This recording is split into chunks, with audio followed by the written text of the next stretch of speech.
ಆಚಿ ಮಸಾಲ ಎಂತ ಅಡಿಗೆಯ ರುಚಿಯಾಗೋ ರಹಸ್ಯವು 20 ರೂಪಾಯಿ. ನೀಟ್ ಅಕ್ರಮದ ವಿರುದ್ಧ ಮುಂದುವರಿದ ರಾಹುಲ್ ರಾಕ. ಸಚಿವ ಧರ್ಮೇಂದ್ರ ಪ್ರಧಾನ್ ರಾಜೀನಾಮೆಗೆ ರಾಹುಲ್ ಗಾಂಧಿ ಆಗ್ರಹವನ್ನ ಮಾಡ್ತಾ ಇದ್ದಾರೆ.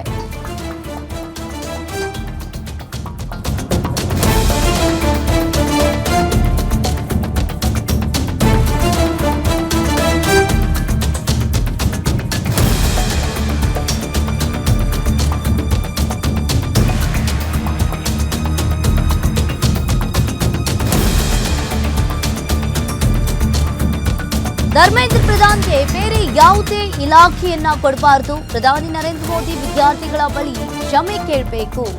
ಇನ್ನು ಕಾಕ್ರೋಚ್ ಪಾರ್ಟಿಯ 3 ಬೇಡಿಕೆಗಳನ್ನ ಈಡೇರಿಸಬೇಕು. ನೀಟ್ ಅಕ್ರಮದ ವಿರುದ್ಧ ಮುಂದುವರಿದ ರಾಹುಲ್ ರಾಕ.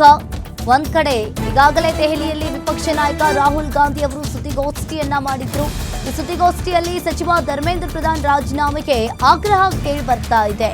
ಸಚಿವ ಧರ್ಮೇಂದ್ರ ಪ್ರಧಾನ್ ರಾಜೀನಾಮೆಗೆ ಮುಂದುವರಿದ ಆಗ್ರಹ. ಇನ್ನು ಅವರನ್ನ ಸಚಿವ ಸಂಪುಟದಿಂದ ಕಿತ್ತೊಗಿಬೇಕು. ಅವರಿಗೆ ಯಾವುದೇ ಖಾತೆಯನ್ನ ನೀಡಬಾರದು, ಯಾವುದೇ ಇಲಾಖೆಯನ್ನ ಕೂಡ ಕೊಡಬಾರದು.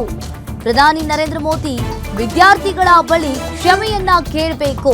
ಕಾಕ್ರೋಚ್ ಪಾರ್ಟಿಯ 3 ಬೇಡಿಕೆಗಳನ್ನ ಈಡೇರಿಸಬೇಕು ಅಂತ ಹೇಳಿ ಪ್ರತಿಭಟನಾ ನಿರತ ವಿದ್ಯಾರ್ಥಿಗಳ ಜೊತೆ ನಿಂತು ರಾಹುಲ್ ಗಾಂಧಿ ಅವರು ಈ ರೀತಿಯಾಗಿ ಹೇಳಿಕೆಯನ್ನ ನೀಡಿದ್ದಾರೆ.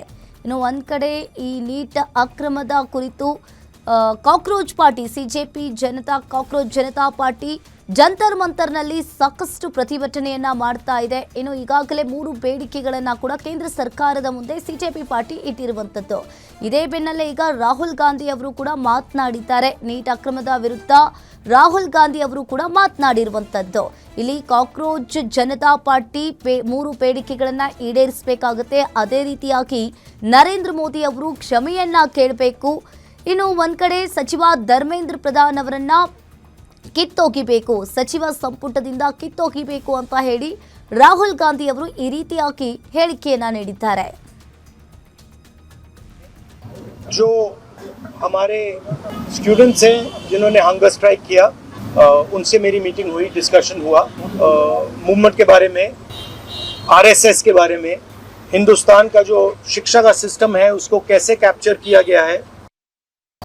जो हमारे स्टूडेंट्स हैं जिन्होंने हंगर स्ट्राइक किया, उनसे मेरी मीटिंग हुई, डिस्कशन हुआ मूवमेंट के बारे में, आरएसएस के बारे में, हिंदुस्तान का जो शिक्षा का सिस्टम है उसको कैसे कैप्चर किया गया है. जो ಈ ಬಗ್ಗೆ ಹೆಚ್ಚಿನ ಡೀಟೇಲ್ಸ್ ಅನ್ನ ನೀಡ್ತಾರೆ political bureau head Maruti Pougada phone ಸಂಪರ್ಕದಲ್ಲಿ ಜಾಯಿನ್ ಆಗಿದ್ದಾರೆ. ಮಾರುತಿ, ಈಗ ಒಂದ್ ಕಡೆ ಇಲ್ಲಿ ರಾಹುಲ್ ಗಾಂಧಿ ಅವರು ಹೇಳಿಕೆಯನ್ನ ನೀಡಿದ್ದಾರೆ. ಈಗಾಗಲೇ ಸಿಜೆಪಿ ಪ್ರೊಟೆಸ್ಟ್ ಅನ್ನ ಮಾಡ್ತಾ ಇರುವ ಬೆನ್ನಲ್ಲೇ ಈಗ ರಾಹುಲ್ ಗಾಂಧಿ ಅವರು ಒಂದ್ ಕಡೆ ಇಲ್ಲಿ ಸಚಿವ ಸಂಪುಟದಿಂದ ಧರ್ಮೇಂದ್ರ ಪ್ರಧಾನ್ ಅವರನ್ನ ಕಿತ್ತೊಗಿಬೇಕು, ಹಾಗೆ ಪ್ರಧಾನಿ ನರೇಂದ್ರ ಮೋದಿ ಅವರು ಕ್ಷಮೆ ಕೇಳಬೇಕು ಅಂತ ಹೇಳಿ ರಾಹುಲ್ ಗಾಂಧಿ ಅವರು ಈ ರೀತಿಯಾಗಿ ಹೇಳಿರುವಂತದ್ದು. ಈಗ ಏನ್ ಸಿಗ್ತಾ ಇದೆ ಹೆಚ್ಚಿನ ಮಾಹಿತಿ?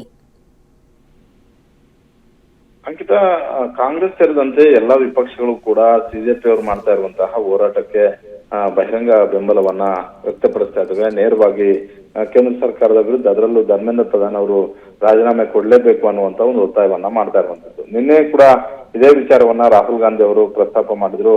ಜೊತೆಗೆ ನಿನ್ನೆ ಸಿಜೆಪಿ ಮುಖಂಡರುಗಳು, ಸಿಜೆಪಿ ಕಾರ್ಯಕರ್ತರು ಕೇಂದ್ರ ಸರ್ಕಾರದ ಪ್ರತಿನಿಧಿಗಳ ಜೊತೆ ಮಾತುಕತೆ ಆದ ಬಳಿಕವೂ ಕೂಡ ಸಿಜೆಪಿ ಅವರು ಇಟ್ಟಂತಹ ಷರತ್ತುಗಳನ್ನ ಕೇಂದ್ರ ಸರ್ಕಾರ ಗಂಭೀರವಾಗಿ ತೆಗೆದುಕೊಳ್ಬೇಕು, ಆ 3 ಷರತ್ತುಗಳನ್ನ ಒಪ್ಕೊಳ್ಬೇಕು ಅನ್ನುವಂತ ಒಂದು ಒತ್ತಾಯವನ್ನ ಕಾಂಗ್ರೆಸ್ ನಾಯಕರು ಮಾಡಿದ್ದು ನಿಜ. ಇವತ್ತು ಅದು ಮುಂದುವರೆದ ಭಾಗವಾಗಿ ಕೇಂದ್ರ ಸರ್ಕಾರ ಇನ್ನೂ ಯಾಕೆ ತಡ ಮಾಡ್ತಿದೆ ಅನ್ನುವಂತ ಒಂದು ಪ್ರಶ್ನೆಯನ್ನ ಕಾಂಗ್ರೆಸ್ನ ರಾಷ್ಟ್ರೀಯ ನಾಯಕರಾದಂತಹ, ವಿರೋಧ ಪಕ್ಷದ ನಾಯಕರಾದಂತಹ ರಾಹುಲ್ ಗಾಂಧಿ ಅವರು ಕೇಳಿರುವಂತದ್ದು. ಹೀಗಾಗಿ ವಿದ್ಯಾರ್ಥಿಗಳ ಬಳಿ ಕ್ಷಮೆ ಕೇಳೋದಷ್ಟೇ ಅಲ್ಲ, ಧರ್ಮೇಂದ್ರ ಪ್ರಧಾನ್ ಅವರ ಮೊದಲ ರಾಜೀನಾಮೆಯನ್ನು ತೆಗೆದುಕೊಳ್ಬೇಕು, ವಿದ್ಯಾರ್ಥಿಗಳ ಬಳಿ ಕ್ಷಮೆ ಕೇಳಬೇಕು ಅನ್ನುವಂತ ಒಂದು ಒತ್ತಾಯವನ್ನ ಇವತ್ತು ಕೂಡ ಮುಂದುವರಿಸಿದ್ದಾರೆ. ಇವತ್ತು ಮಧ್ಯಾಹ್ನ ಇರುವಂತಹ ಮತ್ತೊಂದು ಸುತ್ತಿನ ಬಹುತೇಕ ಮಾತುಕತೆ ಆಗ್ಬೋದು ಅನ್ನುವಂತ ಒಂದು ಮಾಹಿತಿ ಸಿಗ್ತಾ ಇದೆ.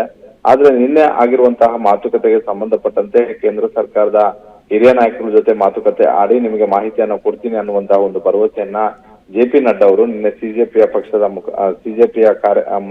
ಯುವಕರಿಗೆ ಕಳಿಸಿದ್ರು. ಹೀಗಾಗಿ ಮಧ್ಯಾಹ್ನ 1 ಗಂಟೆಯ ಬಳಿಕ ಬಹುತೇಕ ಜೆ.ಪಿ. ನಡ್ಡಾ ಅವರು ಒಂದು ಸಂದೇಶವನ್ನ ಕೊಡುವಂತಹ ಒಂದು ಸಾಧ್ಯತೆ ಇದೆ.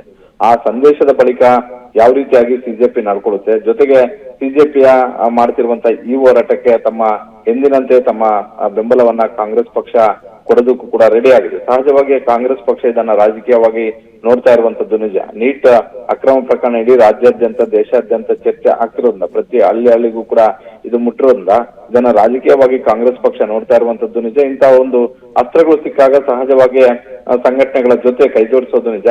ಇವತ್ತು ಕೂಡ ಕಾಂಗ್ರೆಸ್ ಪಕ್ಷ ಅದನ್ನೇ ಮಾಡ್ತಾ ಇದೆ. ರಾಹುಲ್ ಗಾಂಧಿ ಅವರು ಕೂಡ ಇವತ್ತು ಕೂಡ ವಿದ್ಯಾರ್ಥಿಗಳ ಪರವಾಗಿ ನಿಂತಿದ್ದೀನಿ ಅಂತ ಹೇಳೋದರ ಮುಖೇನ ಏನು ಧರ್ಮೇಂದ್ರ ಪ್ರಧಾನ್ ಅವರು ರಾಜೀನಾಮೆಯನ್ನ ಕೇಳ್ತಾ ಇದಾರೆ, ವಿದ್ಯಾರ್ಥಿಗಳ ಮುಂದೆ ಬಂದು ಕ್ಷಮೆ ಯಾಚಿಸಬೇಕು ಕೇಂದ್ರ ಸರ್ಕಾರ ಅಂತ ಹೇಳ್ತಾ ಇದೆ. ಅದಕ್ಕೆ ನನ್ನ ಸಹಮತ ಇದೆ. ಇನ್ನೂ ಕೂಡ ಯಾವ ಕಾರಣಕ್ಕೋಸ್ಕರ ಕಾದ್ ನೋಡುವಂತ ಒಂದು ತಂತ್ರಕ್ಕೆ ಕೇಂದ್ರ ಸರ್ಕಾರದ ನಾಯಕರು ನಡ್ಕೊಳ್ತಾ ಇದ್ದಾರೆ ಅನ್ನುವಂತ ಒಂದು ಪ್ರಶ್ನೆ ಹೇಳಿರುವಂತದ್ದು. ಜೊತೆಗೆ ನೇರವಾಗಿ RSS ಅನ್ನ ಎಳುತ್ತಾ ಇರುವಂತ ಒಂದು ಕೆಲಸ ರಾಹುಲ್ ಗಾಂಧಿ ಅವರು ಇವತ್ತಿನ ಸುದ್ದಿಗೋಷ್ಠಿಯಲ್ಲಿ ಮಾಡಿದ್ದಾರೆ ಅಂತ. ಎಸ್ ಮಾರುತಿ, ಈಗ ಒಂದ್ ಕಡೆ ಸಿಜೆಪಿ ಹಾಗೂ ಕೇಂದ್ರ ಸರ್ಕಾರದ ಮೂರನೇ ಸುತ್ತಿನ ಮಾತುಕತೆ ಒಂದ್ ಕಡೆ ಎಲ್ಲರ ಚಿತ್ತ ನೆಟ್ಟಿರುವಂತದ್ದು. ಹಾಗಾದ್ರೆ ಈ ಮೂರನೇ ಸುತ್ತಿನಲ್ಲಿ ಏನೆಲ್ಲ ಬೆಳವಣಿಗೆ ಆಗಬಹುದು, ಏನಿದೆ ಇದರ ಬಗ್ಗೆ ಡೀಟೇಲ್ಸ್? 1 ಗಂಟೆ ಬಳಿಕ ಬಹುತೇಕ ಮೂರನೇ ಸುತ್ತಿನ ಮಾತುಕತೆ ಆಗ್ಬೋದು ಅನ್ನುವಂತ ಒಂದು ಮಾಹಿತಿ ಸಿಗ್ತಾ ಇದೆ. ಮೂರನೇ ಸುತ್ತಿನ ಮಾತುಕತೆಯಲ್ಲಿ JP ನಡ್ಡಾ ಅವರು ಅಮಿತ್ ಶಾ ಅವ್ರ ಜೊತೆ ಮಾತುಕತೆ ಆಡಿದಾಗ ಕೇಂದ್ರ ಸರ್ಕಾರದ ಪ್ರಧಾನಿ ನರೇಂದ್ರ ಮೋದಿ ಅವರಿಂದ ಏನು ಮಾಹಿತಿ ಸಿಕ್ಕಿದೆ, ಯಾವ ರೀತಿಯಾದಂತ ನಿಮ್ಮ ಕಂಡೀಷನ್ಗೆ ಕೇಂದ್ರ ಸರ್ಕಾರ ಎಷ್ಟು ಮಟ್ಟಿಗೆ ಒಪ್ಕೊಂಡಿದೆ ಅನ್ನುವಂಥದ್ದನ್ನ ಹೇಳ್ಬೋದು. ಜೊತೆಗೆ ಯುವಕರನ್ನ ಮನವರಿಕೆ ಮಾಡಿಕೊಡುವಂತ ಒಂದು ಕೆಲಸ ಆಗಬಹುದು. ಆದ್ರೆ ಅದಕ್ಕೆ JP ನಡ್ಡಾ ಅವರ ಆ ಮಾತುಕತೆಯಲ್ಲಿ ಎಷ್ಟು ಮಟ್ಟಿಗೆ ಯುವಕರನ್ನ ಮನವೊಲಿಸ್ತಾರೆ ಅನ್ನೋದರ ಮೇಲೆ ಮುಂದಿನ ಪ್ರತಿಭಟನೆಯ ರೂಪುರೇಷವು ಕೂಡ ಸಿದ್ಧ ಆಗುತ್ತೆ. ಆದ್ರೆ ಸಿಜೆಪಿಯ ಯುವಕರು ಹೇಳ್ತಾ ಇರುವಂತದ್ದು, ಕೇಂದ್ರ ಸರ್ಕಾರ ನಾವು ಇಟ್ಟಂತಹ 3 ಷರತ್ತುಗಳನ್ನ ಈಡೇರಿಸುವವರೆಗೂ ಕೂಡ, 3 ಷರತ್ತುಗಳು ಒಪ್ಕೊಳ್ಳೋವರೆಗೂ ಕೂಡ ಯಾವುದೇ ಕಾರಣಕ್ಕೂ ನಮ್ಮ ಹೋರಾಟ ಅಂತ್ಯ ಆಗೋದಿಲ್ಲ ಅಂತ. ಈಗಾಗಲೇ ದೀಪಿಕೆಗೆ ಟೈಫಾಯ್ಡ್ ಜ್ವರ ಇದೆ ಅನ್ನುವಂಥದ್ದನ್ನ ವೈದ್ಯರು ದೃಢಪಡಿಸಿದ್ದಾರೆ. ಅವರ ಟೈಫಾಯ್ಡ್ ಜ್ವರ ಇರೋದ್ರಿಂದ ಒಂದಷ್ಟು ಸಮಸ್ಯೆಗಳು ಕೂಡ ಆಗಬಹುದು ಹೋರಾಟ ಮುಂದುವರಿಸಿದ್ದೆ. ಆದ್ರೆ ಹೀಗಾಗಿ ಅವರನ್ನ ಇವತ್ತಿನ ಮಾತುಕತೆಗೆ ದೀಪಿಕೆ ಅವರನ್ನ ಕರ್ಕೊಂಡು ಹೋಗ್ತಾರ ಇಲ್ಲ ಬೇರೆಯವರನ್ನ ಕರ್ಕೊಂಡು ಹೋಗ್ತಾರ ಅಂತ ಕಾದ್ ನೋಡ್ಬೇಕಾಗಿದೆ. ಸಿಜೆಪಿ ಪಕ್ಷದಿಂದ ಬೇರೆ ಯಾರಾದ್ರೂ ಪ್ರತಿನಿಧಿಗಳಾಗಿ ಹೋಗಬಹುದು.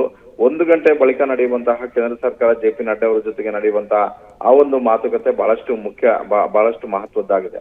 ಆ ಮಾತುಕತೆಯಲ್ಲಿ ಒಂದು ವೇಳೆ ಯುವಕರು ಒಪ್ಕೊಂಡಿದ್ದೆ ಆದ್ರೆ ಈ ಪ್ರತಿಭಟನೆ ತೆರೆ ಬೀಳ್ಬಹುದು. ಇಲ್ಲ ಒಪ್ಕೊಳ್ಳದೆ ಇದ್ರೆ ಕೇಂದ್ರ ಸರ್ಕಾರ ಯುವಕರನ್ನ ಮನವೊಲಿಸೋದಲ್ಲಿ ವಿಫಲವಾದ್ರೆ ಈ ಪ್ರತಿಭಟನೆ ಮತ್ತೊಂದು ಹಂತಕ್ಕೆ ಹೋಗೋದು ಕೂಡ ಯಾವುದೇ ಡೌಟ್ ಇಲ್ಲ. ಅಂಕಿತ, ಥ್ಯಾಂಕ್ ಯು ಮಾರುತಿ ನಿಮ್ಮೆಲ್ಲ ಮಾಹಿತಿಗೆ. मेन चीज जो हम कहना चाहते हैं कि स्टूडेंट्स की 3 डिमांड्स हैं और these are not negotiable demands, and this is not me saying it, this is the students of India saying it, that there are 3 non-negotiable demands. The first demand, pehli demand, is that the education minister, who is corrupt, incompetent, misaligned, has to be sacked. There is some talk going on. We get information these days from the government. There's some talk going on in Mr.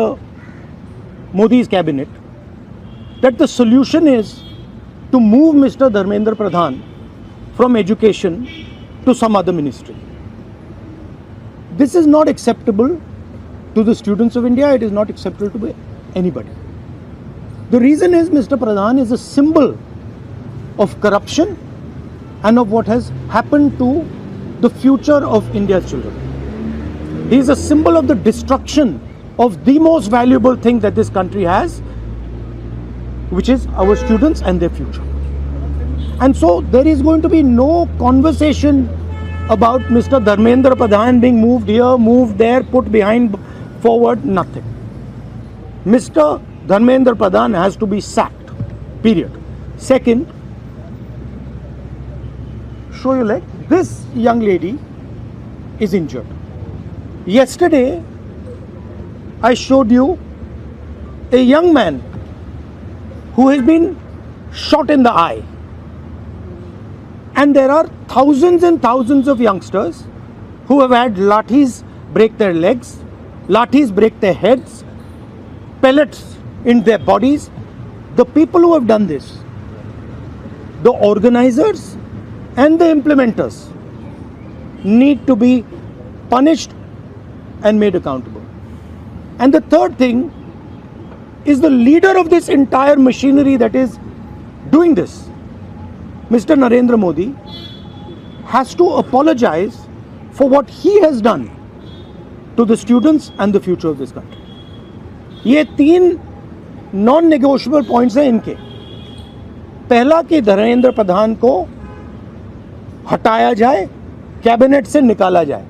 Main चीज जो हम कहना चाहते हैं